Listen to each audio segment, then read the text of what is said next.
Well, I'm certainly honored to be given this opportunity by Rich Clark, the executive director of the CFP, and certainly Commissioner Keith Gill from the Sun Belt Conference. It's really an exciting opportunity, one that I don't take lightly, but at the same time, I'm as equally excited about the exposure that it's going to bring to our university and to our athletics program. I think anytime you're a part of such an elite group and process as this, that certainly it is. It's newsworthy. People have an interest in it, and I'm just excited to be a part of it and look forward to the experience. What was the run-up to it? How did it all sort of come to be? Has it been like a long time in the making? Yeah, we've known for a while about the appointment, but at the direction of the CFP, they wanted to wait until they had all the new members aligned and communicated with. But in essence, I was nominated, I guess, by the commissioner, and then he did have the ultimate decision on who from our conference would represent. And I was fortunate enough for him to choose me in that role, and very grateful that he did that. But we've known about it for, a few months now. Commissioner Gill did had glowing compliments about you being selected and about the success you kind of brought bringing to Louisiana. Kind of talk about bringing that experience and kind of that mindset to the committee. Sure. I think obviously sitting in this chair, you get to view the sport at a much higher level than, say, a coach gets to or has to. We've had great success here in the sport of football over the past 9 years. I think, with 8 straight bowl appearances, I think being in the conference championship 5 of the last 7 years, something like that, certainly played a role in it. But, I just think that overall, what we've been able to accomplish here as a department, right, not as one person by any means, has certainly, it helped position me or position the commissioner to feel comfortable in identifying myself for this role. Sorry.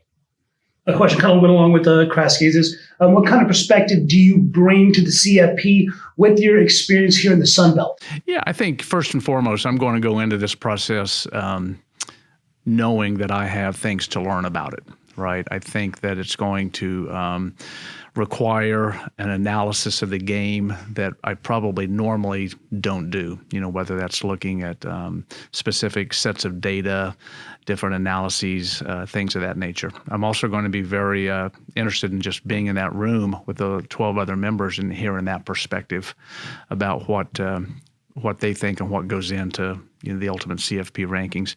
But I think at the end of the day, what I can bring and what any other athletics director can bring is, again, just kind of what goes into what it takes to win, right? Not so much just about the personnel and play calling and things like that, but really understanding, all the different dynamics that you have to approach and ultimately provide as an athletics director for your football teams to be successful.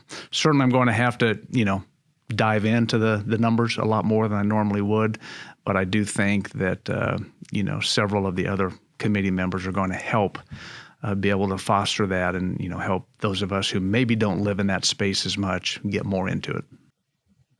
Have you done any of the mock committee things, kind of preparing for how this is going to work? Or I know you'll probably have those scheduled with the actual committee. Actually, I was allowed to do that. So the Sun Belt appointed me to participate in one of the mock committees. I think it was maybe 4 to 5 years ago. I feel like it was, but that was a really neat experience. Now, I don't think it's anything like, the being on the committee itself, but it did certainly open your eyes to the level of depth that does go into the consideration of rankings. So I did have that experience. It has been a while, but I definitely look forward to the real thing coming up. Do you think your voice on the committee opens a door for more G5 teams to have a shot at the college football playoffs? I think at the end of the day, it's going to be the performance of those teams that really gets heard, right? I think obviously, as a member of the group of 5, I'm always going to be an advocate for, but the teams are going to have to be deserving. And so there'll be 3 G5 athletic directors, me being one of them. And so I think we'll bring a perspective, obviously, that's maybe a little bit different than, the Power 4 ADs that are on the committee. But at the end of the day, the teams are going to have to be worthy enough for the consideration based on their body of work. Kind of expound on the importance of having that G5 representation in the room, not just yourself, but 3 G5 members on that committee. Well, I think to your point, it brings a different perspective, right? And I think it's going to allow us to at least have a voice in the areas where teams from our division are worthy of consideration. And so I just look forward to that opportunity. But I just keep going back. Teams that get talked about have earned that right. And so hopefully we have a multitude of Group of 5 programs that, are leaning toward winning their conference championship, or, they're flirting with 11-1, 12-0 records that we can put in the mix. Where does this accomplishment rank for you in your career goals? It's a big one. It's not necessarily a goal I had per se, but I would, in my mind, this is one of, if not the most elite selection committees to be a part of. Certainly the men's basketball selection committee is a big one, but to be a part of this committee is certainly a great achievement. It's a great opportunity, one that I've been given, and hopefully there's an element of me that I've earned this opportunity as well. Just what did you make of? They've already kind of changed the format a couple times of who's in, and last year JMU, Tulane, and the conversation afterwards. Just what did you make of how that was kind of shaped? And now obviously they've already kind of tweaked that a little bit. Yeah, I think at the end of the day, what the committee's goal is going to be is to identify the 12 best teams that are out there. And I would say this, though, even with 2 Group of 5 teams in the playoffs last year, I felt like their performance and their level of competitiveness compared to some of the Power 4 teams was no less.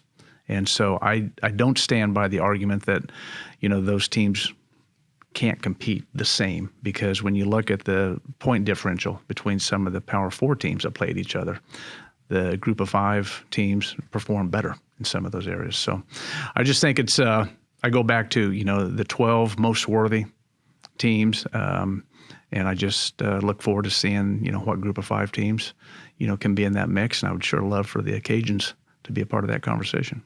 Have you already I know they always say that you excuse yourself from the conversations. Have they talked to you about what that would look like if the Cajuns are in consideration, or is it other Sun Belt teams? Is that the same way, or would you be able to be involved in those conversations? No, I think you can certainly be involved in the in teams from your conference, right? But it couldn't be your own. So you would be excused, from the discussions if your team is in the mix. What kind of impact or kind of spotlight this appointment will have impacting the kind of Cajun athletics kind of as a whole, and kind of what will that bring? Yeah, I think that, the participation on this committee, it just elevates the entire profile, right, of our football program, of our athletic department, certainly our university. I think any time that, the term Louisiana alongside my name, gets mentioned in anything. You saw it in the social posts and the news stories yesterday. Again, it brings great notoriety and great exposure to the university. And so, as I said in my opening comment, I'm as equally as excited about that, for this, for our institution, for our athletics department, and even for the city of Lafayette, Louisiana, because again, I think it just brings to light, that we are here and that we are a relevant entity within the college sports industry. You mentioned the D1 basketball committee, and this committee, probably the most time-consuming, probably, of maybe any of the NCAA committees.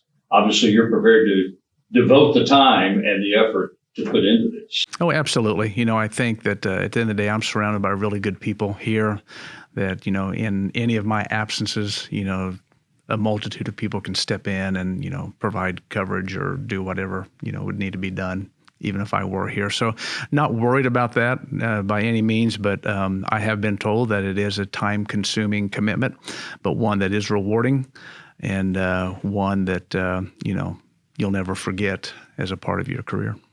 Going into this, what elements of the CFP process that you liked or that you thought like this is good, this is working?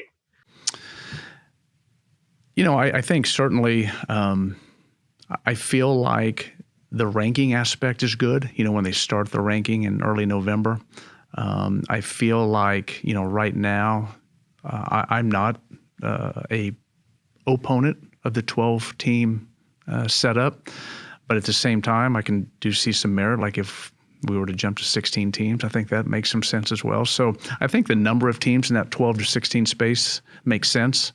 I may learn a lot more and have different opinions by the time I get involved in this deeper. But I just think at the end of the day, it's a situation. I don't think there's anything broke about it. You're always going to have people who disagree, with who gets in, who doesn't. I think you're always going to get people disagreeing with, the seating and things of that nature. But like anything, whether it's a basketball tournament or what have you, there's going to be some level of people not agreeing with what you come out with as a committee. But at the end of the day, I think it's going to be 13 people coming together to the best body of work that they can.